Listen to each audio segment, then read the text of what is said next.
Hello and welcome to Study Hub, the podcast that aims to give you the tips and tricks to help you do your best in the Leaving Cert. My name is Maura Fay and I'm your host for RT Study Hub. Today we are covering maths, biology and French, and we all know that you can't beat that feeling when you figure out a maths problem. Peter, how are you doing that? I don't know, Lois. I'm scared. Well, come down. I can't. I get help. Call somebody. Well, who do I call? I don't know. A police, a fire, a scientist. Call a scientist. That's Family Guy there. Today we are covering ordinary level papers 1 and 2, and we have Jean Kelly from the Institute of Education, the goat of maths teachers according to her own students. I hope you're okay with that, Jean. Let's start with paper 1. Tell me about the format. So each paper is the same in terms of format. There's 10 questions on each paper. So paper 1, it's got 2 sections. It's got section A, section B. Section A is full of short questions. It's on skills, concepts. So it's just what you know they're trying to find out. Section B is on applications of what you know to the real world. So you're talking about putting everything into context. So on section A, there's 6 questions and you have to do 5. And in section B, there's 4 questions and you have to do 3. So, there was never really choice until COVID happened. And then since COVID, they're sticking with the plan and they're giving you a little bit of choice. Okay. And in section A, concepts and skills, there's still nice and practical questions. Last year, there was questions about farmers, livestock, machinery and depreciation. So can we expect that same kind of thing again? Yes, absolutely. They called it Project Maths when they first brought it in, but there was never really a project. Hence, they're trying to make it more practical based. So it's always going to be practical. Okay. And then question 2 is complex numbers and diagrams. Yes. Now, in terms of the topics, you've got algebra, which is the main cohort. 20% of the whole syllabus actually is algebra. So you need to know how to solve equations, especially quadratic equations. Then you've got complex numbers, which is kind of heavy in algebra as well. And number patterns, the same, heavy in algebra. They haven't really asked too much number patterns in the last few years. So the paper this year probably have a lot on it. Then you've got calculus, that's differentiation, functions and graphs, which I kind of tend to link together because they usually come up together.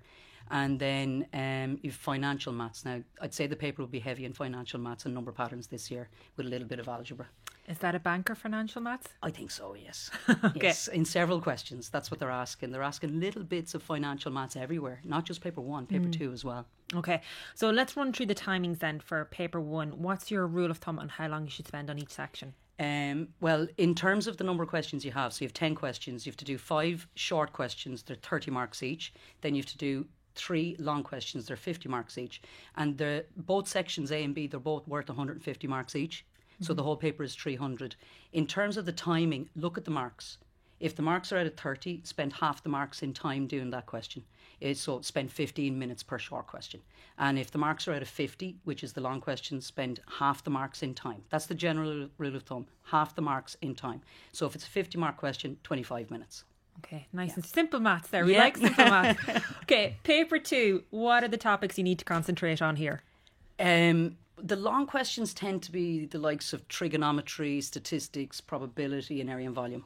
The short questions can be anything from line, circle and more of statistics, probability, trigonometry. They tend to ask a little bit of everything now. It's not just like you can't really leave anything out. Like a lot of people are I was only talking to Andrew there earlier on, a lot of people are trying to leave out geometry. Yeah. And we were kind of thinking, is there any need to have it on the course anymore? But a lot of teachers, even, like I know students are coming to me for grinds, they're looking at me going, what is this? We haven't done it. So, sorry, but it's true. A lot of people are leaving it out completely. Yeah. But I wouldn't be leaving out anything because they're asking little short kind of snippet questions on everything now. So it's hard to leave anything out. Okay, so just get the basics of every yes, topic. Absolutely. Okay. How important are log tables and using them? For paper 2, definitely you need log tables. Every single question has formulae in it. And even if you just write down a formula, you're getting marks. Like, for example, last year, the quadratic formula, for example, to solve a quadratic equation and to get roots. If you wrote that down, you got 5 out of 10 marks. And it's in the log tables. You just had to literally transcribe the formula and write it down. That's easy. it. We like those questions. Okay, don't forget your log tables anyway. They'll be handed out anyway on the day, so they don't have to worry about it. And it literally they'll become their new best friend. Okay. We're about 12 weeks out now from the Leaving Cert. how should people be organising their revision at this stage? Well, there's technically 7 topics of paper. There's 14 topics overall, and I know now there's 12 weeks. Like, so I would have said 2 weeks ago, do a topic a week. Maybe for the first 2 weeks, do 2 topics a week, and then for the last 10 weeks, maybe just stick with a topic a week. I'd be concentrating on exam papers now. Just literally eat the exam papers alive. Yeah, because it's not about looking at a textbook and that, it's about, you want people to drill those exam papers. Yeah, I think so. I think that's the best way to do any kind of ordinary level subject, and especially maths, because they tend to kind of ask the same thing over and over again. I know that sounds really bad, but they do. And if you go through all the papers, you'll start to see the patterns yourself in the way the questions are phrased, the type of questions that are going to be asked, and the topics that are going to come up. So people, take your time then with the exam paper, then that's your advice. Go Absolutely. through it and 100%. Yeah. Just constantly, just every day, maybe half an hour a day. It's like practicing a sport. You'll get better at it if you just keep practicing. So if you do maybe 30 minutes every day, 7 days a week, can you imagine doing 2 Leaving Cert questions in 30 minutes and doing 14 questions a week? Sure, that's all of the papers on a topic done. yeah, because sometimes people think, oh, I need to spend 2 hours on this. Not at all. No, you don't need that much at all. Half an hour every day. Okay, That'll get you simple through. maths. Simple maths again. Yes. That is brilliant. Thank Big you time. so much, No Jean. problem. You're very welcome. Okay, now let's turn our attention to biology. An ace at all anatomies, a master of dissection, an expert chef who wields an expert knife. But still I sense a gremlin in this system of perfection. There clearly are still mysteries to life. Oh, biology, what have you done to me? Why can't my grown up brain... That's Oh Biology from the Freaky Friday musical. Now, biology can seem like one of those really long, big courses for the Leaving Cert with a textbook that is over 144 pages long. But there are ways of concentrating the knowledge from the different units in the course down into segments that you can recall come exam time. Andrew Cussen is biology teacher with the Dublin Academy of Education. Andrew, let's begin briefly with the format of biology paper one. The biology paper. Break it down for me. So there are 3 sections in total to the biology paper. So section A, B and C. Section A is predominantly our short questions. Section B is our experiment-based questions. And then section C is what we call our long questions. In terms of the marks, section A is worth 100 marks in total, which will be 25% of the overall grade. Section B, the experiments, is 60 marks in total, which will be worth a total of 15% of the overall grade. And then the remaining marks, 240, will go towards section C, the long questions. So in section A, you've 7 short questions and you do 5 of those questions. Correct. Just what kind of typical areas are covered in that section? We're fortunate with biology, there's a certain setup for each section as to what questions will come from what units. So for section A, you should expect 2 questions from unit 1, 2 questions from unit 2, 2 questions from unit 3, and then 1 additional question that was added in during COVID, which can come from any of those units. So that can really narrow down your study time and kind of allow you to focus on certain areas to achieve the top grade. Okay, and then section B is the experiment section worth 60 marks. You're answering 2 out of 3 questions here. Yes, so for the experiment-based questions, they're usually broken up into 2 sections themselves, so a part A and a part B. Part A is predominantly theory-based, which will usually be linked in with the experiment, and then for part B, it's really knuckling into the experiments themselves. Just like with section A, there are certain experiments that come up with each question. So for example, with the first question for the experiments, it's usually linked with the food, ecology chapters and the microscope. On to the next question then, it kind of explores more of the enzyme experiments. Again, we need to remember there's 4 enzyme experiments, so it takes up quite a lot there.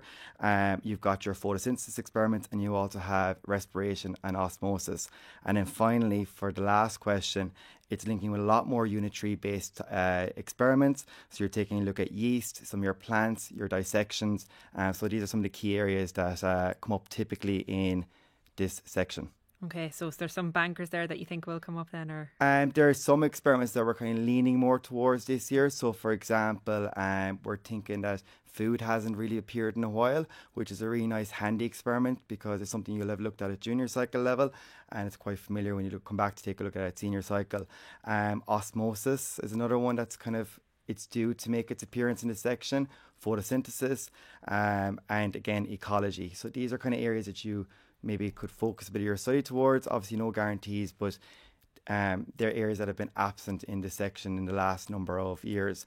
But fortunately with this section, because we know exactly what experiments come up in each question, you can really narrow down your study, which means it'll make it much easier for when you are studying the course overall. Okay, then section C is the longest section. It's the big section, 240 marks here. Yes. Break it down for me. How do you approach it? So people get very anxious when they hear long questions, and one of the advice I always give my own students and to any student is biology is not looking for long answers. It's always short, concise answers, straight to the point. You only have to give maybe 1-2 word answers for most questions. On the odd time, you might have to give more of a description. If it asks like describe or outline or give an account, you might have to write a couple of sentences, but not that much. Keep it straight to the point. The examiner isn't looking for too much waffle. Clear, concise points is all you need to obtain your top mark in this area. For the section C itself, just like section 8, there are certain units that come up with certain questions. You should expect one long question from unit 1. That's typically ecology. From unit 2, you should expect 2 questions. We expect genetics each year, and then we usually expect maybe photosynthesis and respiration or enzymes. And then the unit 3 will take up at least 3 questions. And then there's been an additional question that was added in for COVID again, and that can come from any of the 3 units. That's like why I loved biology. Short, simple answers there. Yeah. Talk to me about timings for the exam. How long should you be spending on each question? So with section A, my recommendation is 6 minutes per question. That should give you optimal time. For section B, I recommend anywhere from 10 to 15 minutes. And then for the final section C, 30 minutes per question. The rule of thumb is if it's worth 3 marks, which nearly every question will be worth in 3s, divide it by 2. And that tells you how many minutes you should be spending on each question. Fortunately, with biology, timing isn't ever a major issue.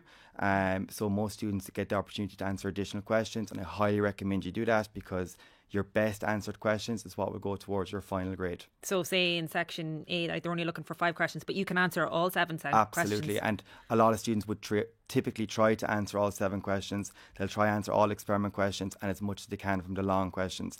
And even if you don't know the answer to every question, I would still recommend giving it a go because you could pick up marks and again, that could help go towards your final grade.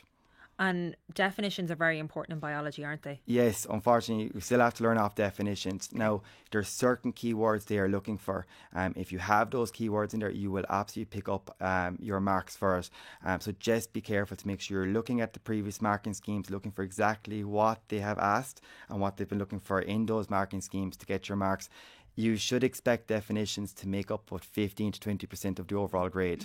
Okay. So it is quite a lot, but a lot of definitions are quite short. So there is no need to learn really long ones, quite short, keep to the keywords and you'll be good to go. You have a tip on diagrams as well. People tend to draw them too small. Yes, absolutely. And I'm constantly saying this to my own students as well. Diagrams need to be big. Draw them half a page. It does not need to be the most artistic pieces. We're not looking for fantastic drawings. We're just looking for, a brief outline of what something might look like. For example, if you're asked to draw the digestive system, they're going to be looking for the mouth. So draw something that resembles a mouth, something that resembles the stomach, something that resembles the intestines, but does not need to be perfect. Labels are the most important component. Okay. So clearly label your diagrams, and that's where the marks will be going towards. Okay, so diagrams, half a page, clearly labelled.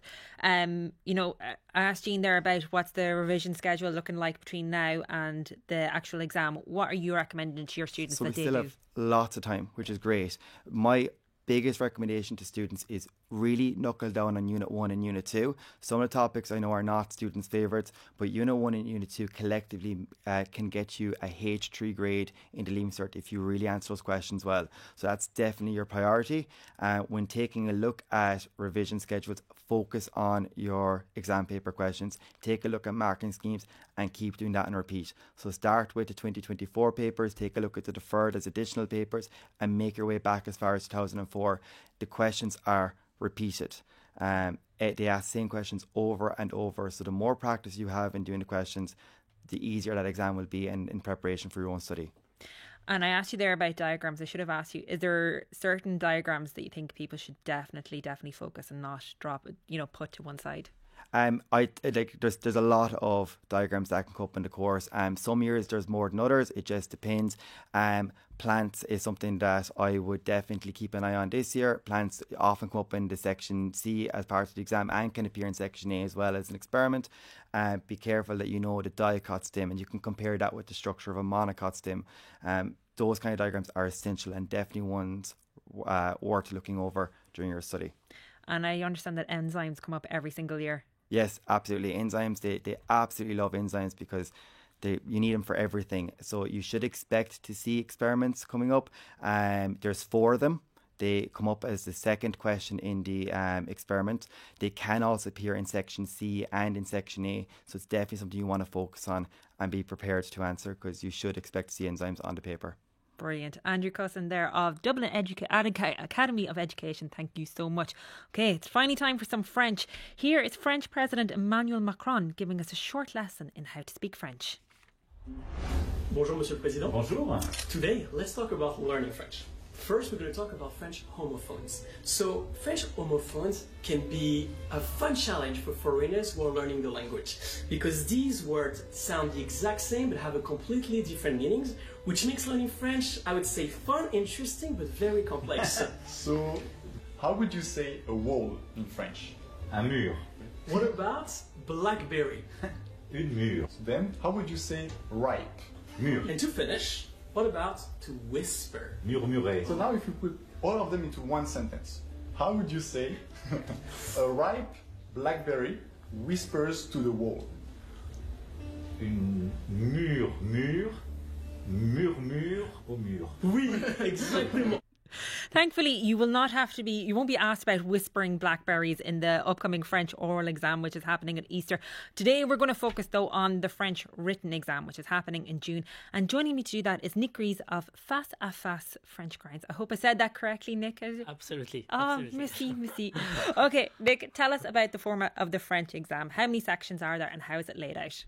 Yeah, so basically for the important part of the French exam, the paper 1, you have 2 main parts. You have what they call the reading comprehension and the written expression. Donc for the reading comprehension, they give you 2 texts.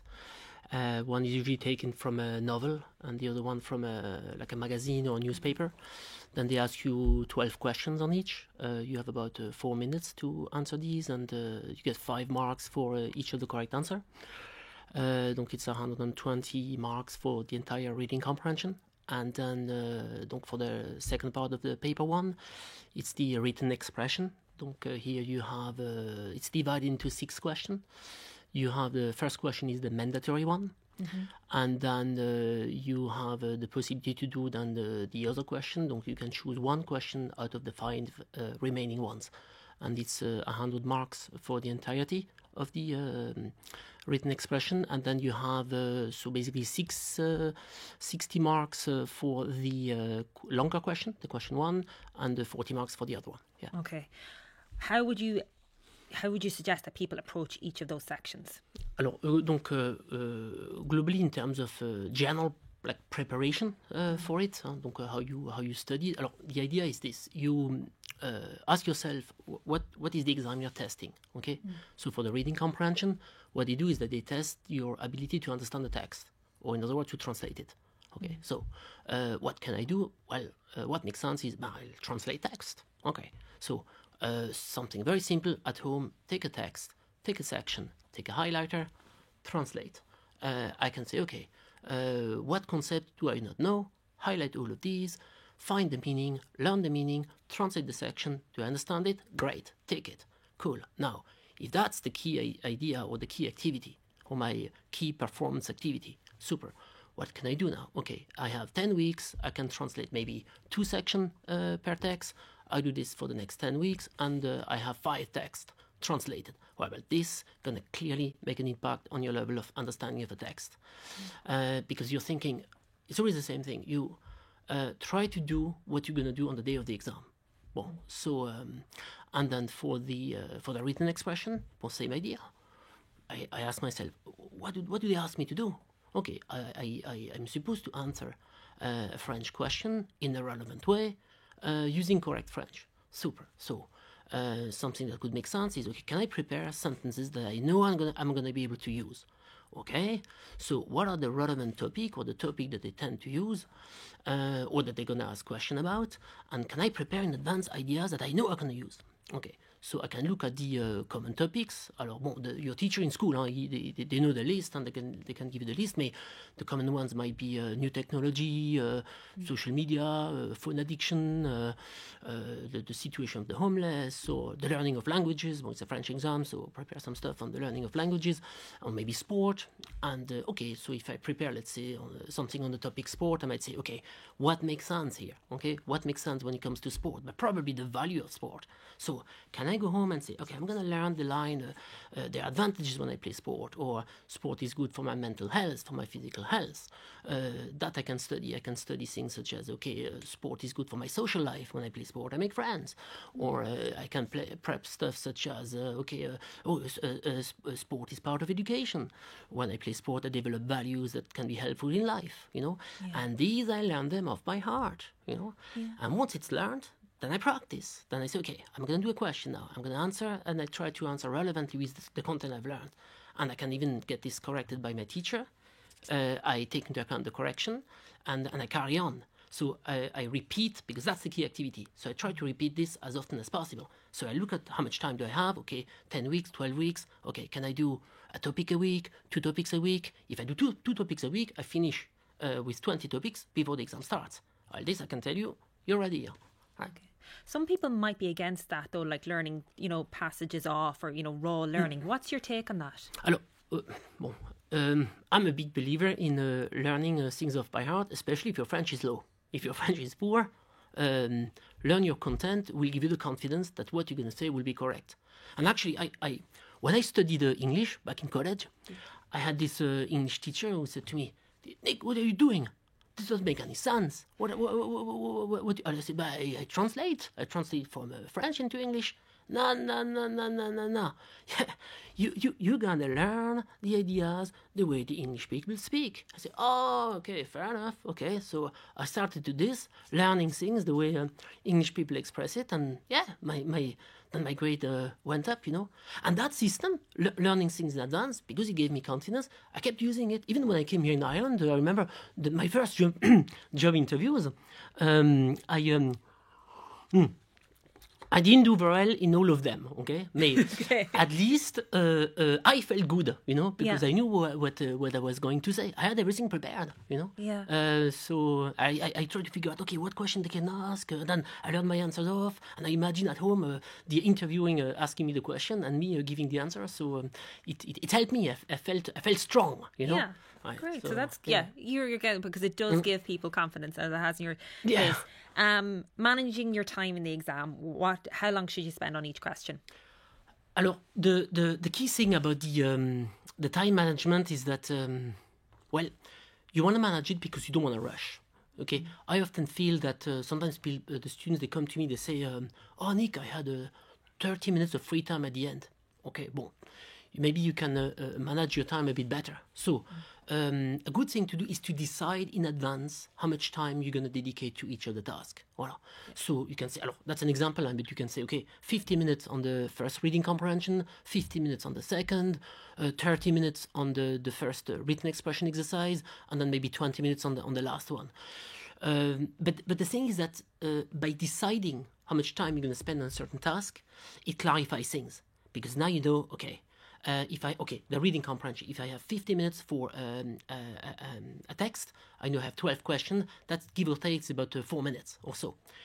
So this reassures me, because I know now I have the time, and I realize I actually do have the time. So I can read the question properly, I can go through the text, translate it slowly, find the relevant content, use that content in my answer, proofread if I need to, manipulate it if I need to, and I can say, okay, with the time given to me, I produce the best possible answer. Okay. Regarding the writing section, should I do an additional question knowing that the examiner is going to count the best two? Well, alors this is often a question I get, and I understand the logic of it, you know. I usually say, yes, okay, if you want to do 3 questions, happy days, go for it. They'll be confident that they have their own best strategy. But sometimes I'm thinking also, well, what is the examiner asking me? He asking me to do 2 questions. And some of the students sometimes when they do 3 questions in French, I'm saying really to French, the third one happens to be the poorest, like statistically, and it makes sense because the first 2 questions you do are usually the one you feel most comfy with, yeah. So they end up being anyway the best. So like, okay, why don't you take that time, okay, that you have decided to put on the third question? Why don't you invest it in the first 2 and perfect the answers for those 2 first questions?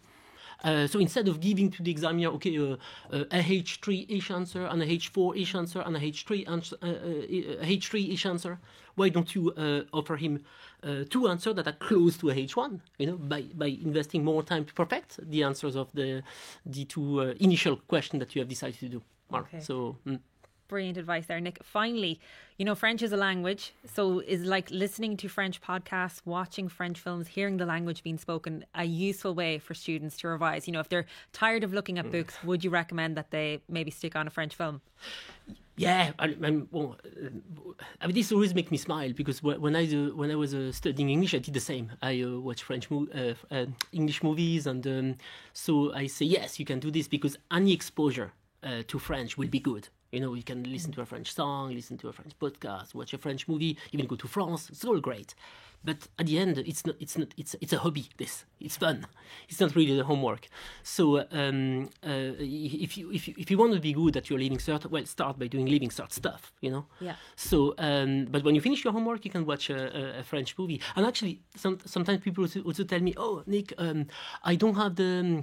My parents couldn't afford to send me to France. Is that a problem? I say, no, it's not a problem. You know, if you don't need to go to France. If you haven't gone to France, you're not doomed, because actually the exam is designed so that if you do the homework that your teacher is giving you, yeah, if you learn your sentence, you learn your vocab, you'll get a H1.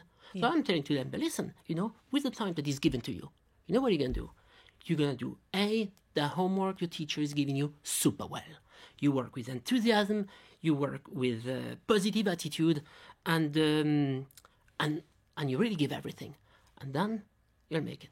Perfect. Thank you so much. That's Nick Gries there from Face à Face French Grinds. That's it for this week's Study Hub. Next week, we'll be looking at maths higher level, business studies and Spanish. As always, if you want to get in touch with the podcast or have any questions you want answered, drop us an email, studyhub@rte.ie. See you next week.